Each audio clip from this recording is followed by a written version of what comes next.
Just found out my mother, 48F, cheated on my father, 59M. How to deal with the anger. I, 20F, returned home from work a few days ago to find my sister distraught. She instructed me to contact my parents right away.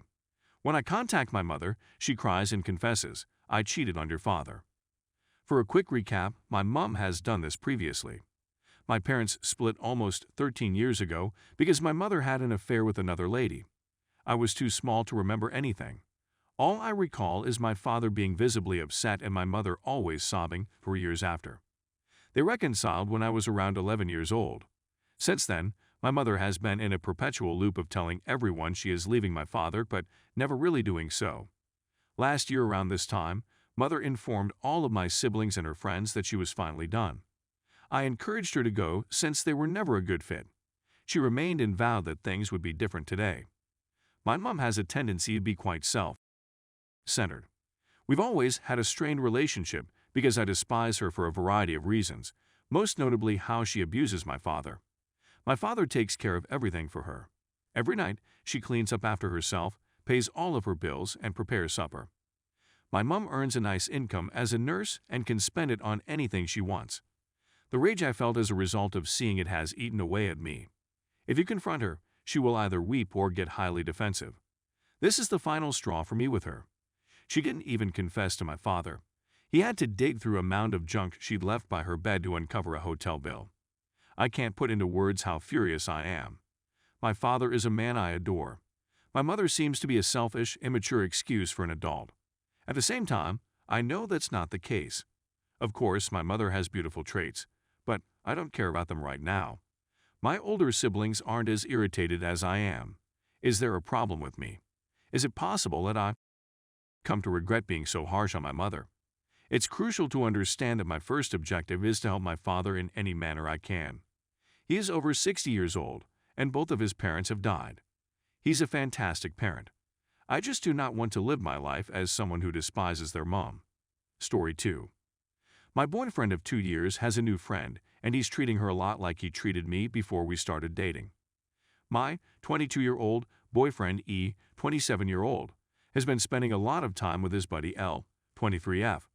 She's a coworker he met. They connected over the fact that they're both from Washington and live in California.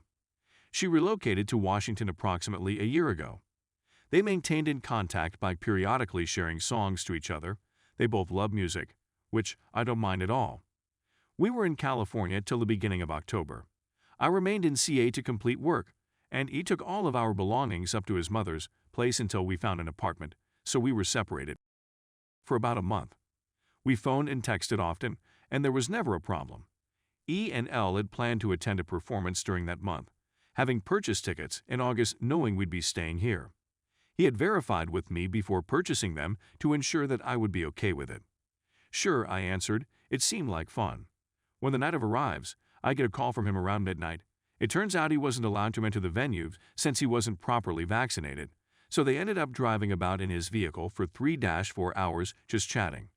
I was a bit frightened when I heard that since that's how we first became close before dating. I told him how I felt, but I trusted him and just wanted to let him know where my head was at. He was unhappy since he said he was only wanting to spend time with a buddy. I apologized but said nothing further.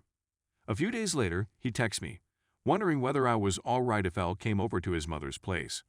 I inquired whether they had any plans to do anything, playing music, taking a walk, etc.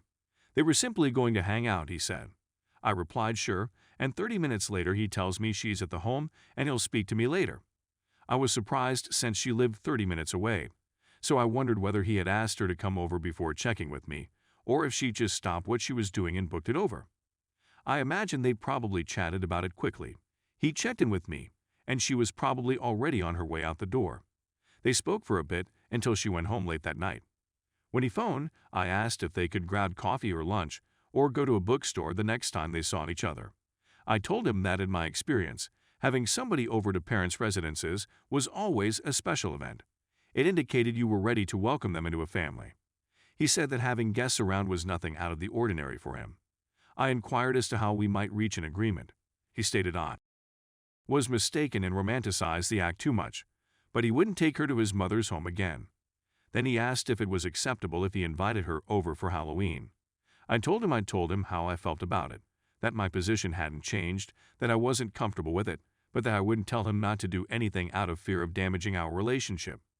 He was irritated and said that he was going to. Then, on a music livestream, he continued to inform everyone that his Halloween plans had been spoiled, therefore his day had been horrible. Finally, I relocated to Washington, hoping that we could just speak things out in person and that things would settle down. He stated he was going to a pub with Elle 2 weeks after we arrived. Okay, I answered, but we hadn't even unpacked our things yet. He agreed and said that he would wait. He informed me he had plans for the following day a few days later. I was taken aback. I told him I hoped he had a good time, but I wondered whether going to a pub with another woman was something he did on a regular basis. He agreed. I protested and stated it seemed to be a date thing, but finally decided I wouldn't stop him or argue over it. I've seen some other messages just from living in the same home and using each other's phones to look things up, obtain an address or phone number, send a text, and so on. They've said that I don't want them to hang out with them. They discussed wedding arrangements without including me, despite the fact that we discussed our wedding previously. He's texted her while intoxicated, while high, and while he wasn't near me. Having a female buddy is exactly like having a friend to him. Having girlfriends over, going to bars with them, and so on are all part of a friendship. He's told me many times that he's been in situations where he was asked to give up a friendship simply because she was a female, and he wouldn't do it again. I've never seen it like that before. I believe there are some things you don't do with a female until you're dating or interested in dating her. I can't help but think about how these are things we used to do before he started dating me. I understand he now has a girlfriend, so it's now the same, but I'm still not sure I agree with it. I explained that I wasn't asking him to cease having a friend. Rather, I was asking for a compromise so that he could retain Elle in his life while still feeling secure in our relationship. There was some gaslighting on his end, which was probably unintentional but nevertheless damaging. He said that I don't want him to have friends since I don't have any. He's argued that no matter what he did, I'd be angry, so why would creating a boundary make a difference? He mentioned my age and stated I was simply young and will grow out of my envy. There's also some hypocrisy. At one point, I had a male coworker whom I would occasionally text. We never hung out but mostly exchanged photos of our cats, his girlfriend, and our pals. He asked me to notify him when a buddy texted him. He hasn't extended the same courtesy to me, but I'm sure they do since there are virtually always messages from her on his lock screen. I left my family and everything I knew to come up here with him. He has a lot of female friends since he's a personable and handsome man, and whenever he's been out with them, it's usually been for lunch or coffee. I've dealt with some envy and trust difficulties. I have the impression that this whole thing with this girl is more than that. He simply looks anxious to keep talking to her and hanging around the way he is right now. I don't want him to be separated from a buddy. And maybe I'm envious and insecure, since they have so much in common and I haven't been asked to anything.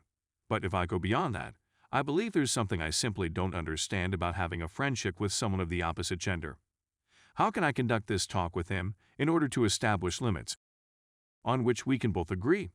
Is there a way to compromise if he's set in his ways and I'm firm in mine? Is he completely incorrect? Should I cut things off? Or am I completely off base and need to improve on myself? Now, look at some comments. I would tell him that either he extends the same courtesy to you when he texts with this other girl, you should be informed of it, or he doesn't get to give you any kind of ultimatum about how you get to maintain friendships with males. It's a huge double standard, and it's incredibly controlling. If he actually wants you to be comfortable, a good step would be all of y'all hanging out together. I think he's crushing on her but not ready to end things with you. Perhaps he's not acknowledging his attraction. And if you push him, you might provoke him into that using the excuse it's your fault. The fact that he set boundaries for you, but resists the same rules is a sign he feels entitled to act how he wants. And saying it's because you are young is blaming you for feeling upset at his actions. So think about if you want to be in an unequal relationship with someone who wants you to have no male friends while he has female friends.